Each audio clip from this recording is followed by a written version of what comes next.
Good morning to all of you. मेरे इस video channel में आपका स्वागत है, जहां हम लोग मैटर्स इन आवर सराउंडिंग के बारे में स्टडी कर रहे हैं। ये वीडियो का चौथा पार्ट है। 3 पार्ट इसके पहले मैंने बना लिए हैं, उसको आप ज़रूर देखिएगा। चौथे पार्ट में आइए इसकी वीडियो की शुरुआत करते हैं। तो चौथा पार्ट हम लोग क्वेश्चन से देखेंगे।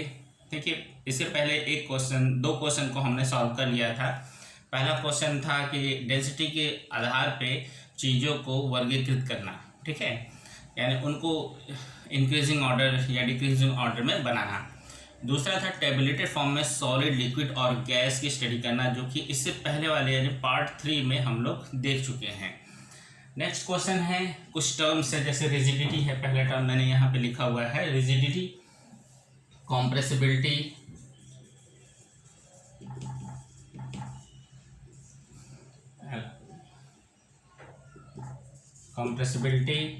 ठीक है, और gas filling, density,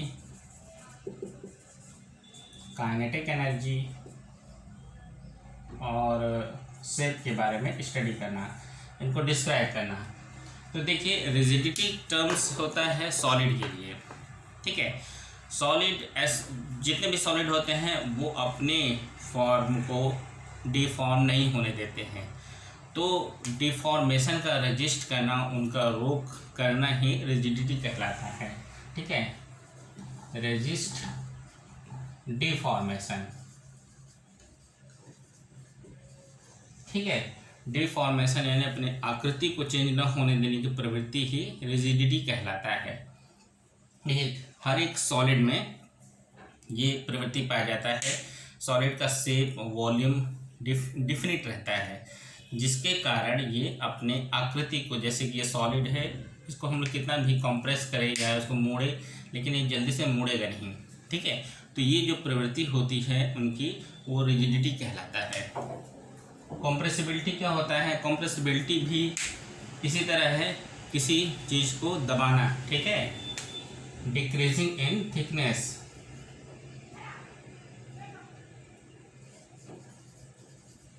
decreasing in thickness, ठीक है, ऑफ वॉल्यूम बाय प्रेशर, ठीक है। किसी भी चीज़ को हम लोग प्रेशर देकर उसकी थिकनेस, उसकी मोटाई को कम कर देना, ठीक, कंप्रेसिबिलिटी कहलाता है। सबसे ज़्यादा कंप्रेसिबल गैस होता है, ठीक है। इसी कारण गैस को कंप्रेस करके छोटे छोटे सिलेंडरों में भी भर सकते हैं। यही नेक्स्ट गैस फिलिंग, जैसे एलपीजी एंड सीएनजी, ठीक है। इनको हम लोग छोटे छोटे गैस सिलेंडर में भर सकते हैं और अपने घरेलू कामों में इस्तेमाल कर सकते हैं। क्योंकि इनमें कंप्रेसिबिलिटी का गुण पाया जाता है। दे आर हाई कंप्रेसिबल, ठीक है, उनको खूब दबाया जा सकता है, ठीक। डेंसिटी क्या होता है?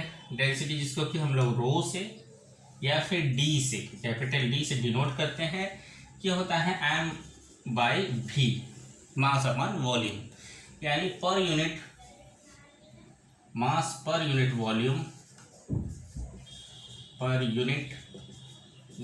इज नोन एज डेंसिटी, ठीक। अब देखिए, काइनेटिक एनर्जी क्या होती है?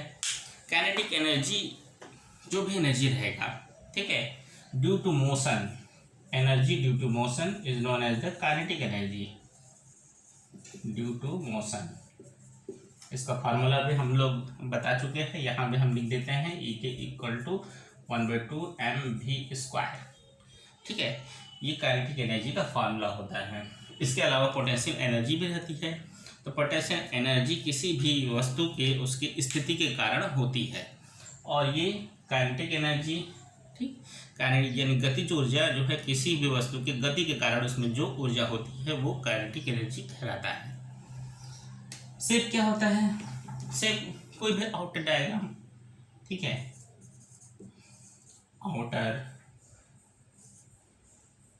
आउटलाइन, यहाँ पे हम लोग आउटलाइन कह सकते हैं या स्टेटस कह सकते हैं किसी भी चीज़ का, ठीक है। तो वो हम लोग का शेप कहलाता है। शेप कुछ भी हो सकता है, चाहे ये स्फेरिकल हो सकता है, चाहे आपका ट्रायंगुलर हो सकता है, ये सब शेप हैं, ठीक। और 3 डायमेंशनल स्पेस में जो भी शेप निर्धारित होता है उसको हम लोग वॉल्यूम कहते हैं। आइए नेक्स्ट क्वेश्चन पे चलते हैं। नेक्स्ट क्वेश्चन है रीजन देना है, ठीक है, इसको हम लोग शॉर्टकट में पढ़ेंगे। रीजन देना है कि गैस को हम लोग किसी भी कंटेनर में अगर रखते हैं, गैस को किसी भी कंटेनर में रखते हैं तो उसी का शेप ले लेता है। क्यों ऐसा होता है? और इसी से दूसरा रिलेटेड क्वेश्चन है कि किसी भी गैस को अगर हम लोग कंटेनर में रखते हैं तो उसके दीवार पे प्रेशर पड़ता है, ऐसा क्यों होता है? तो ये सब होता है उसके काइनेटिक एनर्जी के कारण। किसी गैस को अगर हम लोग एक कंटेनर में रख लिए, उसको बंद कर दिए, ठीक, तो उसमें गैस चारों तरफ फैल जाता है, ठीक है। गैस स्प्रेड क्यों फैलता है? Due to high kinetic energy and motion, ठीक है। अब ये गैस स्प्रेड हो जाता है, हाई काइनेटिक एनर्जी होता है, उसमें मोशन होता है, ऐसा क्यों होता है? क्योंकि गैस के दो पार्टिकल्स, दो मॉलिक्यूल के बीच की जो दूरी होती है वो सॉलिड और लिक्विड से ज़्यादा होती है, ठीक है। सॉलिड और लिक्विड से ज़्यादा होने के कारण इनमें फोर्स ऑफ अट्रैक्शन कम पाया जाता है, जिसके कारण ये ज़्यादा स्प्रेड कर जाते हैं। जितना ज़्यादा स्प्रेड करेंगे उतना ज़्यादा ये एरिया कवर करेंगे, और इस दौरान ये कोलाइड्स करते हैं, आपस में टकराते हैं। टकराने के कारण ये इनके दीवारों से भी टकराते हैं, किसी भी कंटेनर की दीवार से जब टकराएंगे, टकराने से इनमें प्रेशर क्रिएट होता है, ठीक है। Due to colliding of the particle they create the pressure on the wall, ठीक। नेक्स्ट क्वेश्चन है, एक लकड़ी का जो चेयर है उसको सॉलिड कहेंगे क्यों? ठीक है, ये चेयर है, ठीक, इस तरह से चेयर रहेगा, लकड़ी का चेयर है, इसको हम लोग सॉलिड क्यों कहेंगे? Why it is solid? अब देखिए, लकड़ी का चेयर में क्या रहेगा, इसका शेप डेफिनेट रहता है, ठीक है, डेफिनेट शेप रहेगा, डेफिनेट वॉल्यूम रहेगा, वॉल्यूम डेफिनेट, ठीक है। दे आर हार्ड, ठीक है, एंड लेस क्या, इनकम्प्रेसिबल, ठीक है, इसको दबाया नहीं जा सकता है, शेप इसका निर्धारित है, वॉल्यूम निर्धारित है, तो ये सॉलिड है। इसी से रिलेटेड क्वेश्चन है कि लकड़ी की जो ब्लॉक है, एक लकड़ी का लट्ठा, उसको तोड़ने के लिए किसी कराटे एक्सपर्ट की ज़रूरत होती है, ठीक है, जबकि साधारण आदमी इसको नहीं तोड़ पाता है, ब्रेक नहीं कर पाता है। क्यों? क्योंकि ये ब्लॉक जो है, वुड ब्लॉक, ये सबसे पहली बात तो सॉलिड है, ठीक है, एंड सॉलिड के बीच हम लोग को पता है force of attraction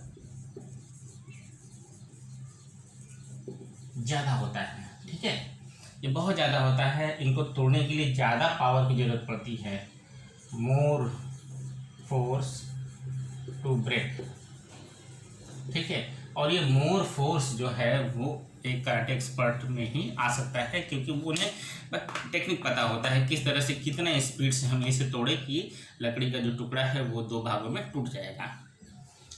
next question है, नेक्स्ट बड़ा इंटरेस्टिंग क्वेश्चन है, आप इसको ध्यान दीजिएगा, बुक्स में है आपके।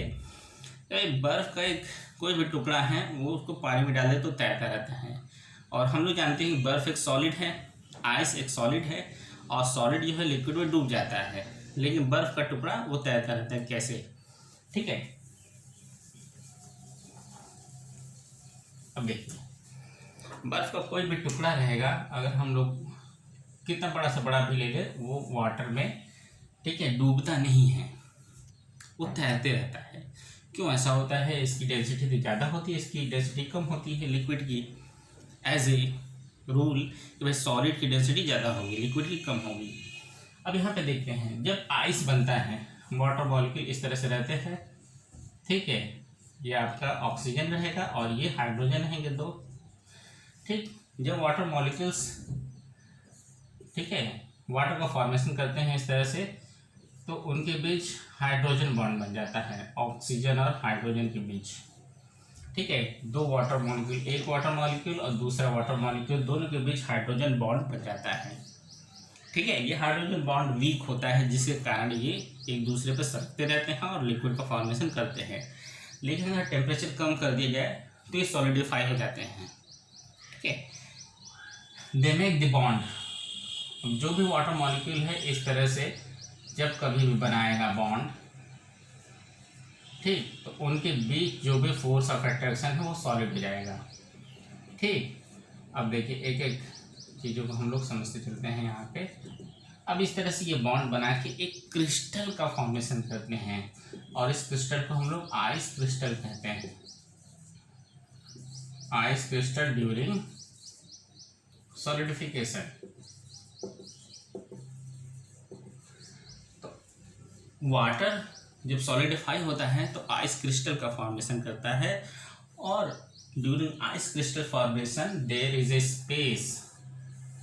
ठीक है, एक स्पेस का फॉर्मेशन हो जाता है क्योंकि तो बॉन्ड जो है किनारे किनारे बनते हैं, सारे वाटर मॉलिक्यूल किनारे किनारे चले जाते हैं, बीच में एक स्पेस क्रिएट हो जाता है और ये स्पेस जो है एयर से भर जाता है। ठीक है, हम इसे एयर स्पेस भी कह सकते हैं। एयर स्पेस के कारण आइस में बॉयंसी आ जाती है। ठीक है, उत्प्लवन का गुण, ये आगे आने वाली कक्षाओं में पढ़ेंगे कि कोई भी वस्तु क्यों डूब जाती है पानी में। ठीक है, जब कोई वस्तु किसी पानी में डूबती है तो अपने भार के बराबर पानी को डिस्प्लेस कर देता है, वाटर को डिस्प्लेस कर देता है, जिसके कारण वो उसके ऊपर तैरते रहता है। अगर डिस्प्लेस ना कर पाए तो डूब जाएगा। ठीक, यही चीज़ होता है आइस में। आइस में एयर स्पेस आ जाने के कारण ये हल्के हो जाते हैं।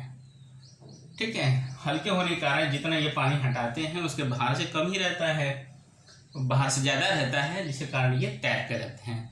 और वैसे भी अगर 1 ग्राम आइस की बात करें और 1 ग्राम वाटर की बात करें तो डेंसिटी वाटर की ज़्यादा होगी, नंबर ऑफ मॉलिक्यूल ज़्यादा होंगे वाटर में नंबर ऑफ मॉलिक्यूल आइस से। ठीक है, देखिए इस तरह से बन रहा है ना, स्पेस बन जाएगा तो मॉलिक्यूल भी चले जाएंगे बीच में के। ठीक, और वाटर में रहेगा तो ये इसके अंदर भी मॉलिक्यूल रहेंगे, तो नंबर ऑफ मॉलिक्यूल ज़्यादा हो जाते हैं। नेक्स्ट क्वेश्चन है, नेक्स्ट क्वेश्चन ये हम लोग चेंजिंग पढ़ेंगे, उसको भी हम लोग फटाफट पढ़ लेते हैं कि वीडियो काफ़ी लंबा होता जा रहा है। क्वेश्चंस को हम लोग ज़्यादा ध्यान में देंगे। ठीक है, मैटर चेंजिंग के बारे में हम लोग देख लेते हैं, बॉइलिंग पॉइंट के बारे में देख लेते हैं। मैटर चेंजिंग, ठीक है, किस तरह से मैटर चेंज करता है। ठीक है, सॉलिड से liquid, liquid and gas, solid से लिक्विड, लिक्विड से गैस का बनना हो जाता है। बहुत सारी चीज़ें हमारे आसपास हैं, जितनी भी चीज़ें, चाहे वो स्टील की बनी हुई, चाहे आयरन की बनी हुई, चाहे गोल्ड की बनी हुई, इनका एक शेप होता है। लेकिन क्या ये इसी रूप में पाए जाते हैं? नहीं ना, इनको बनाया जाता है, पिघला कर बनाया जाता है। जितने भी मेटल्स की बातें करें, लकड़ी को अगर एक तरफ छोड़ दे तो मेटल्स की जो बातें करेंगे हम लोग, उसको देखेंगे, उनको शेप जो है अलग अलग हमें दिखाई देता है। ठीक है, क्या वो उसी शेप में रहते हैं? नहीं, उन्हें जैसे सोना है या फिर लोहा है, उसको ज़मीन से निकाला जाता है, फिर उसको पिघलाया जाता है, पिघला कर तब एक नया शेप दिया जाता है। चाहे वो रॉड बने, चाहे आपका सरिया बने, चाहे अलमारी बने, चाहे टीन की चादर बने, तो इनको पहले पिघलाया जाता है तब जाके शेप बनाया जाता है। अब देखिए थोड़ा सा, अब यहाँ पे टेम्परेचर ज़्यादा होता है। ठीक है, टेम्परेचर अगर हम लोग बढ़ाते हैं तो सॉलिड से लिक्विड में कन्वर्जन हो जाता है और लिक्विड से गैस में बनने के लिए इसको भी हम लोग टेम्परेचर बढ़ाते हैं। ठीक है, एक एक्सपेरिमेंट है आपके टेक्स्ट बुक में, इसको भी हम लोग शॉर्टकट में डिस्कस कर लेते हैं कि आइस जो है, ठीक है, वाटर को लेके एक्सपेरिमेंट किया गया है। हम लोग को पता है कि वाटर जो होता है वो तीनों फॉर्म में होता है। तो टेक्स्ट बुक में ये है कि आइस में थर्मामीटर लगाया गया और उसको हीट एनर्जी दी गई। ठीक है, हीट एनर्जी देने पे क्या होगा, आइस धीरे धीरे पिघलेगा। ठीक, जिस टेम्परेचर पर आइस पिघलना स्टार्ट होता है और पूरी तरह से पिघल जाता है, उस टेम्परेचर को मेल्टिंग पॉइंट कहते हैं। ठीक है, मेल्टिंग पॉइंट। और जिस टेम्परेचर पे ये बॉयल होना स्टार्ट कर देता है उसको हम लोग बॉइलिंग पॉइंट कहते हैं। ठीक है, तो आपको सिंपल क्या करना है, आइस क्रिस्टल लेना है, उसमें थर्मामीटर डालकर उसको हिलाते रहना है और ठीक है उसको बर्नर से हीट देना है ताकि उसमें टेम्परेचर बढ़ता रहे और हम लोग फेजेस को देख सकें। तो यहाँ पे हम लोग सीधे मैटर पे चलते हैं, किस तरह से क्या होता है, मेल्टिंग पॉइंट क्या है, बॉइलिंग पॉइंट क्या है। ठीक है, तो अभी तक हम लोग फिर से रिकैप कर लेते हैं। देखिए, टेम्परेचर बढ़ाने पर फेजेस चेंज हो जाते हैं। वाटर एक ऐसा फेज होता है, वाटर ऐसा मैटर होता है जो कि तीनों फेज में रह सकता है, सॉलिड, लिक्विड और गैस। ठीक है, डिपेंडिंग अपॉन द टेम्परेचर। तो हम लोग एक्सपेरिमेंट में टेक्स्ट बुक से एक्सपेरिमेंट के हिसाब से चलते हैं। जब आइस का टेम्परेचर 0 डिग्री सेंटीग्रेड होता है, ठीक, तो वो मेल्ट करना स्टार्ट होता है 0 डिग्री सेंटीग्रेड या 273 केल्विन।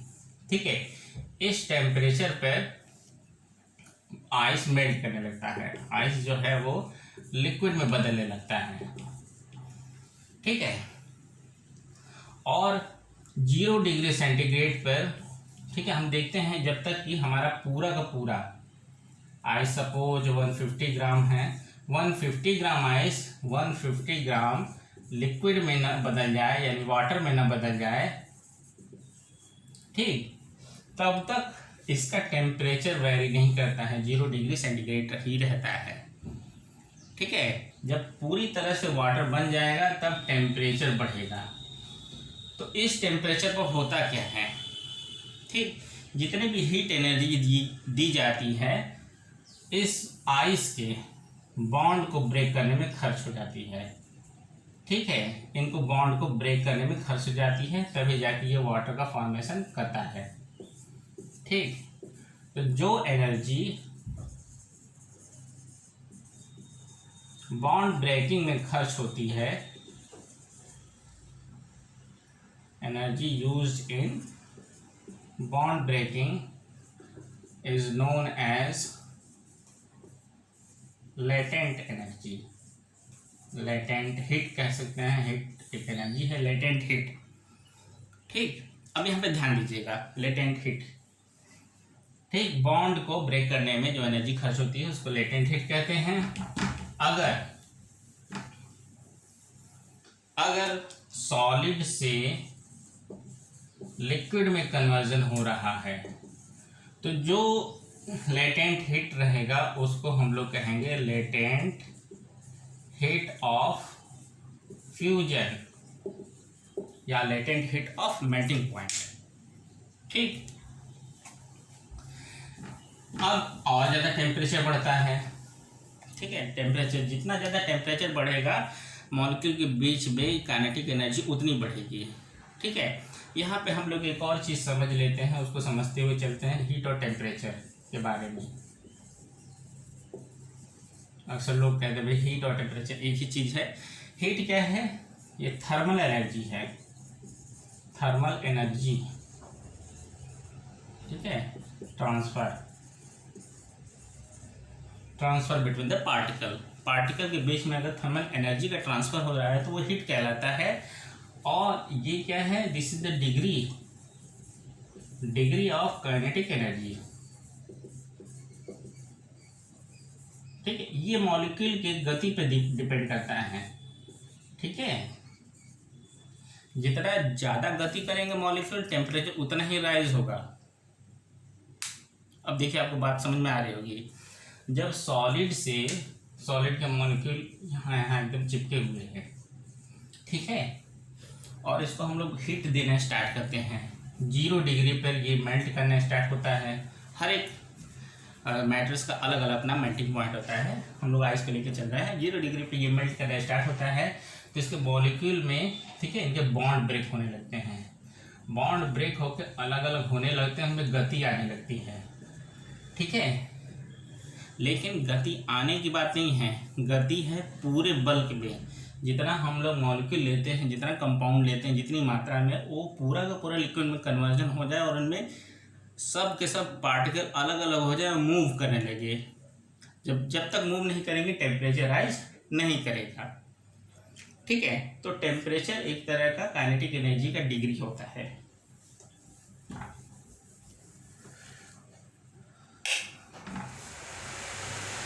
अब देखते हैं लिक्विड से जब गैस में कन्वर्जन होता है, लिक्विड से गैस में कन्वर्जन जब होता है, तब यहाँ पर भी जो भी हीट हम लोग देंगे उसमें टेम्परेचर राइज नहीं करेगा। ठीक है, वाटर का ये फेज ट्रांसफ़र जो टेम्परेचर होता है वो 100 डिग्री सेंटीग्रेड होता है, जिसको कि हम लोग बॉइलिंग पॉइंट कहते हैं।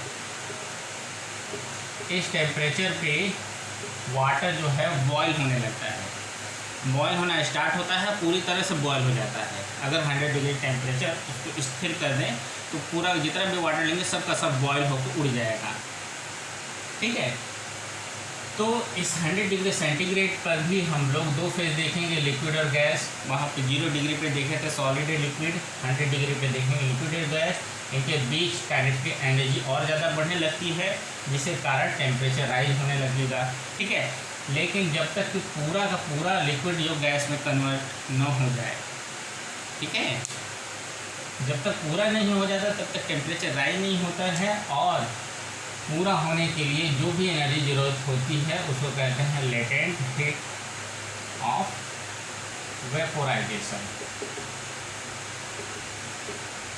ठीक है, जो भी हीट अब लिक्विड के बॉन्ड को ब्रेक करने में खर्च होती है उसको कहते हैं latent heat of vaporisation. Next चलते हैं हम लोग, कुछ क्वेश्चंस हैं उनको हम लोग लेटर ऑन डिस्कस करेंगे। आज हम लोग वेपोराइजेशन को स्टडी कर लेते हैं, प्रेशर का इफेक्ट देख लेते हैं। ठीक है, इस तरह टेम्परेचर का इफेक्ट, ठीक, सॉलिड से लिक्विड, लिक्विड से गैस, इसमें टेम्परेचर का हमने इफेक्ट देखा। ठीक है, प्रेशर का क्या इफेक्ट होगा, सॉलिड को अगर हम लोग प्रेशर इंक्रीज करें तो क्या होगा, ज़्यादा सॉलिड हो जाएगा। ठीक है, बहुत ज़्यादा अगर प्रेशर इसमें क्रिएट करे तो जिस सॉलिड और भी ज़्यादा सॉलिड हो जाएगा। अगर प्रेशर को डिक्रीज करें, हल्का प्रेशर लगाए तो लिक्विड में कन्वर्ट होता रहता है। ठीक है, ये आइस स्केटिंग के समय होता है। आइस के ऊपर जो स्केट करते हैं वो उस पर जो भी प्रेशर लगाते हैं उसके कारण आइस मेल्ट होने लगता है और उनमें फ्लूइडिटी आ जाती है। ठीक है, तो हल्का प्रेशर लगाने पर, प्रेशर डिक्रीज करने पर सॉलिड लिक्विड में कन्वर्ट होगा और इस पर भी प्रेशर कम करने पर ये गैस में कन्वर्ट हो जाएगा। अब देखिए, गैस में अगर हम लोग प्रेशर को इंक्रीज करते हैं तो वो लिक्विड में कन्वर्ट हो जाएगा, और लिक्विड को अगर हम लोग प्रेशर इंक्रीज करते हैं तो सॉलिड में कन्वर्ट हो जाता है। ठीक है, लेकिन प्रेशर डिपेंड करता है टेम्परेचर के प्रभाव से। ठीक है, लो टेम्परेचर पर प्रेशर का क्या इफेक्ट रहेगा, हाई टेम्परेचर पर प्रेशर का क्या इफेक्ट रहेगा, इस कंडीशन में टेम्परेचर ही ज़्यादा इम्पॉर्टेंट हो जाता है।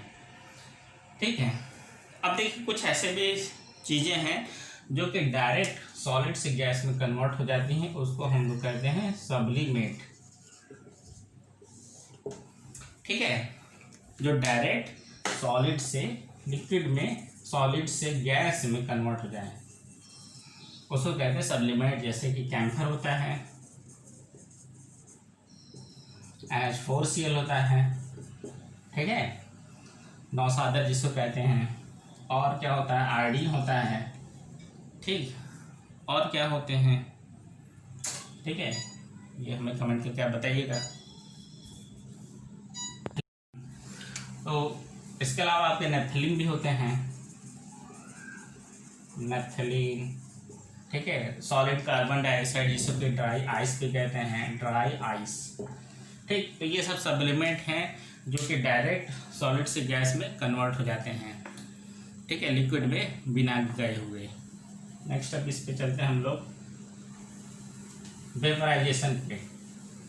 ठीक है, इसके बाद क्वेश्चंस आता है, लेकिन हम लोग पहले वेपराइजेशन को क्लियर कर लेते हैं, उसके बाद हम लोग नेक्स्ट टाइम क्वेश्चंस को सॉल्व करेंगे। इवोपरेशन, ठीक है। इवोपरेशन एक तरह का फिनोमेना होता है जो किसी भी सरफेस, सही है, सरफेस मॉलिक्यूल का गैस में कन्वर्ट होना, ठीक है, conversion of liquid to gas at surface, ठीक है, एट एनी टेम्परेचर, किसी भी तापमान पर सरफेस के मॉलिक्यूल का गैस में कन्वर्ट होना इवोपरेशन कहलाता है। जैसे कि हम लोग कपड़े सुखाना, ठीक है, कपड़े को धोकर हम लोग सुखा देते हैं तो 100 डिग्री सेंटीग्रेड थोड़ा ना उसको टेम्परेचर देते हैं, वो तो किसी भी टेम्परेचर में वेपराइजेशन होने लगता है। यहाँ पे एक और चीज लिखते हैं, at any temperature below boiling point, ठीक है, यानी बॉइलिंग पॉइंट के नीचे किसी भी टेम्परेचर पर लिक्विड का गैस में कन्वर्जन होना, ठीक है, आपका इवोपरेशन कहलाता है। कपड़े सुखाना, ठीक है। और इसमें क्या क्या फ़ायदा है, इवोपरेशन से जो भी आसपास की चीज़ें हैं, सिस्टम की एनर्जी जो है वो भी रिलीज हो जाती है, ठीक। जैसे कि बीमारी में ठंडी पट्टी करना, ठीक है, पसीना निकलना,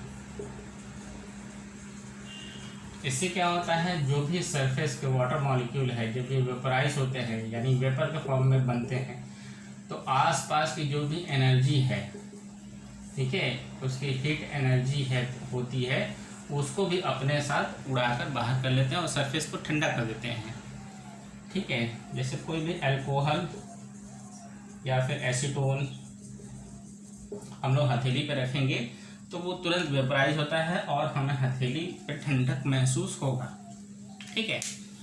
और भी बहुत सारे इसके फ़ायदे होते हैं इवेपोरेशन के, ठीक है। प्लांट्स में भी फ़ायदा है भाई, इवेपोरेशन प्रोसेस के जरिए प्लांट की लीफ से वाटर निकल जाता है, ठीक है, तो जिसके कारण उनका जो भी हीट है वो मेंटेन रहता है और वाटर का रेगुलेशन भी रहता है, ठीक। होम्योस्टेटिस में एनिमल की मदद करता है पसीने के रूप में, अगर हीट एनर्जी ज़्यादा बाहर निकल रही है तब, ठीक।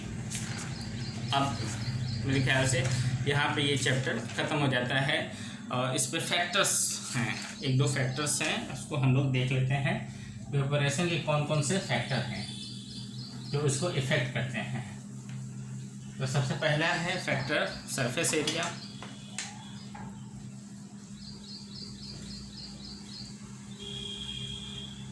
सरफेस एरिया जितना बड़ा होगा इवेपोरेशन उतना ही ज़्यादा होगा, ठीक है। ह्यूमिडिटी क्या होता है, इन्वर्सली प्रोपोर्शनल टू इवेपोरेशन, जितना ज़्यादा ह्यूमिडिटी रहेगा इवेपोरेशन उतना कम होगा, ठीक है। उसके बाद आता है आपका विंड स्पीड एंड टेम्परेचर देखते हैं। Temperature directly proportional to evaporation and wind speed, ये भी इवेपोरेशन पे डायरेक्टली प्रोपोर्शनल टू रहता है। जितना ज़्यादा रहेगा उतना ज़्यादा इवेपोरेशन, टेम्परेचर जितना ज़्यादा रहेगा उतना ज़्यादा इवेपोरेशन, ह्यूमिडिटी ज़्यादा रहेगी तो इवेपोरेशन कम रहेगा, सरफेस एरिया ज़्यादा रहेगा तो इवेपोरेशन ज़्यादा होगा, ठीक है। सबके अपने अपने एग्जाम्पल है।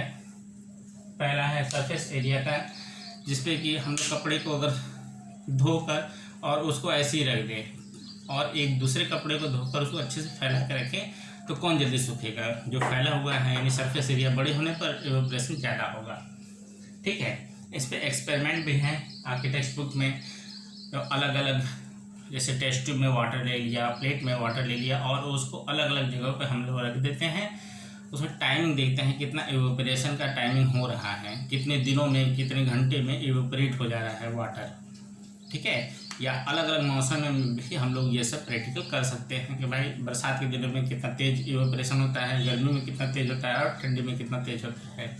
तो इन सब एक्सपेरिमेंट करने के बाद ही ये पता चल पाएगा कि सरफेस एरिया का, ह्यूमिडिटी का, टेम्परेचर का और विंड स्पीड का क्या क्या इफेक्ट होता है। ठीक है, तो आज का वीडियो हम लोग यहीं पे समाप्त करते हैं। नेक्स्ट वीडियो में हम लोग जो बाकी के बचे क्वेश्चंस हैं उसको हम लोग डिस्कस करेंगे और नेक्स्ट वीडियो में ये मैटर्स इन आवर सराउंडिंग पूरी तरह क्लियर हो जाएगा। ठीक है, तो थैंक यू फॉर वाचिंग और मेरे चैनल को सब्सक्राइब जरूर कर लीजिएगा। Thank you very much.